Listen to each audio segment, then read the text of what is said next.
What can really be said about Earthbound at this point that hasn't already been said? I mean, it's quite honestly one of the best examples of games as an art form in the medium. It has an amazing story, fantastic music, an easy to learn and accessible battle system, and Moonside. But the question remains, what can really be said at this point? There are so many theories about what Gygus is, about the nature of the game, how it's a parody satire of RPGs, etc., etc. I'd like to take a moment to sip on a cup of psychedelic coffee today and talk about some of the ideas and things that I've taken away from the game. This is by no means an end-all be-all form of dissection of the behemoth that is the Philosophy of Earthbound, but merely what I've extracted and thought about over the years. From the identity of Pokey and his family, to the way the music and sanctuary locations represent similar notions, to my personal theory/speculation on Gygus and the way it plays into the theming of the game. Also, please take this from someone who's never played Mother 1 and only a bit of Mother 3. This is specifically geared towards Earthbound. I welcome and encourage discussion and the sharing of personal ideas and theories in the comments. Please enjoy.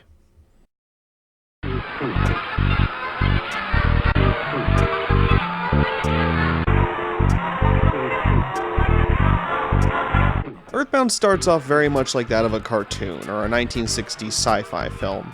A meteorite crashes into a small suburban town in no-name America, Eagle Land in the game. The main protagonist, Ness, sets off to investigate the occurrence, meeting and being berated by a fat child named Pokey, someone who the game seems to imply you've known for a long time. Whether or not you consider him a friend in the game is up to the player, and the game picks up from there.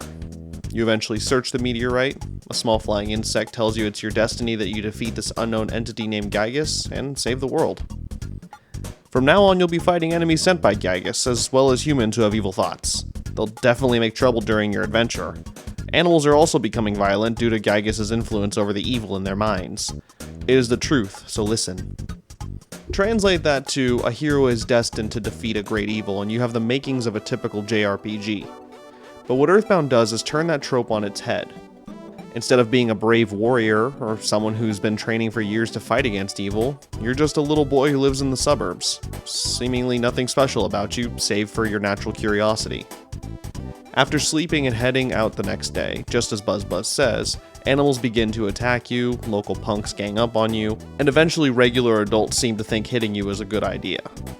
What BuzzBuzz mentioned, the humans who have evil thoughts, always stuck out to me as an indicator of what was actually happening. Gygus, this unknown, unseeing force, is tampering with the minds of people to make them act upon their evil impulses, something that a normal person can overcome easily. What grown woman hasn't seen a child walking around with a baseball bat and in the back of their mind thought, what an evil child, someone should do something about it, or that small child is digging around through the garbage behind the store, surely he must be doing something suspicious. You're probably thinking, Nade, what the hell, no grown person thinks like that, to which I say no grown person acts on those thoughts. But with the evil influence of Gygus affecting people's minds, they begin not to care about social repercussions and instead do what they want, unhinged. I strongly feel like what eToy might be trying to convey here is a message of human consciousness, overriding human instinct. Many people are plagued by thoughts on a day-to-day basis that definitely would not be considered socially acceptable, and if you aren't, you're lying. But Gygus' influence has opened these people up to not giving a damn and acting upon impulse. Granted, they're attacking a child who's rising up against Gygus, but that's just the fact that it's a game first, and it needs some sort of thematic element to make it plausible for people to fight you, and only you.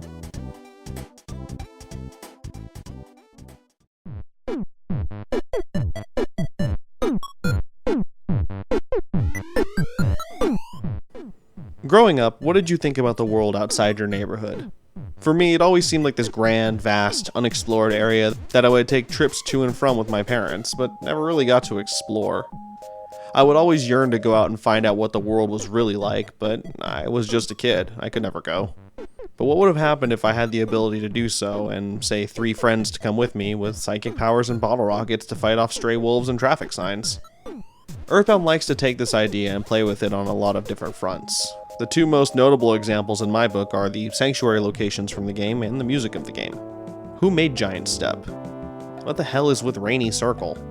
Why are Ness's thoughts being projected on the wall in Looming Hall? These are questions that we never get answers to throughout the entirety of Earthbound, and frankly, I don't think we need to. The sanctuary locations are meant, in my opinion, to reinforce a few different notions.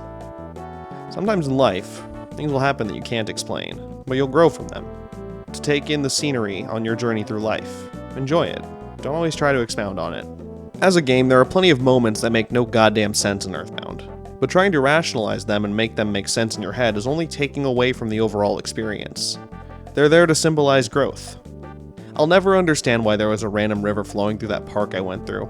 I'll never quite grasp why there's this big piece of open, unexplored land behind the trees of the bike trail, something you'd never see unless you went exploring. But at 18 years old, I had never questioned it. I just accepted it and enjoyed the moment I spent there, hanging out with my friends and making memories. Just as the sanctuary locations made memories for Ness on his journey.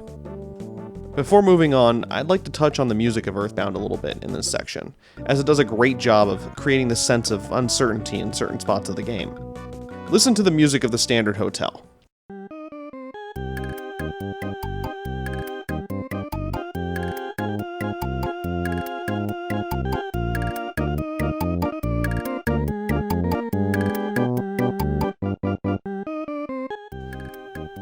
Now, compare it to the hotel in Threed before you remove all the zombies.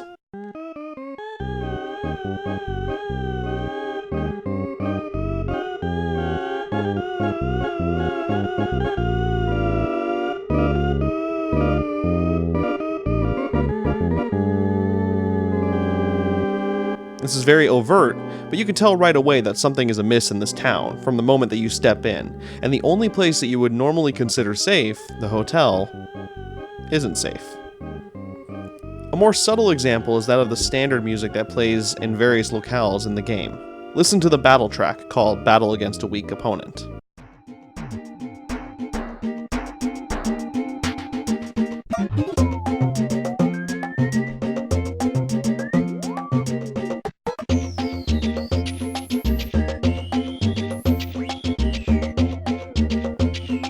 Now here's Battle Against a Mobile Opponent.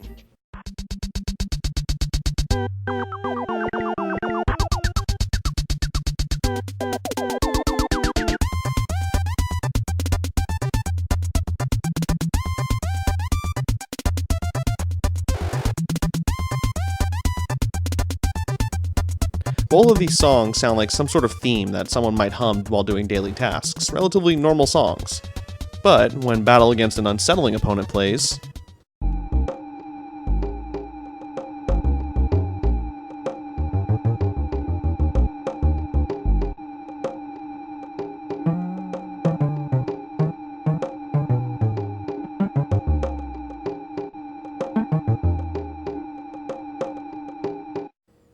that's hardly music at all.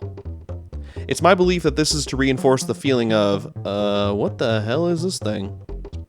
Imagine in life you were walking down the street, normal day, minding your own business, and suddenly a robot named Frankenstein Mark II showed up and started attacking. You'd have very little time to start thinking of your own theme music if you had to fight back, and would mostly be wondering the same thing. What the hell is this? Earthbound does that a lot with its music. Standard towns sound pretty nice, but the minute you're fighting something weird or in some weird place, it becomes discordant and strange. And what's great is that a lot of normal songs start playing against these weirder enemies as the game goes on, a sign of progression in that, okay, I don't know what this thing is, but I've seen weird shit before, so I guess this is relatively fine. In life, you never know what's coming next, and Earthbound always makes sure that you feel that in the deep recesses of your mind.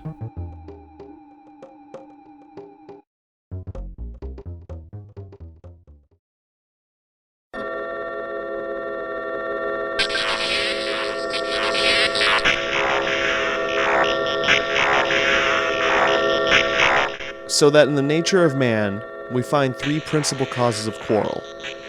First, competition. Secondly, dissidence. Thirdly,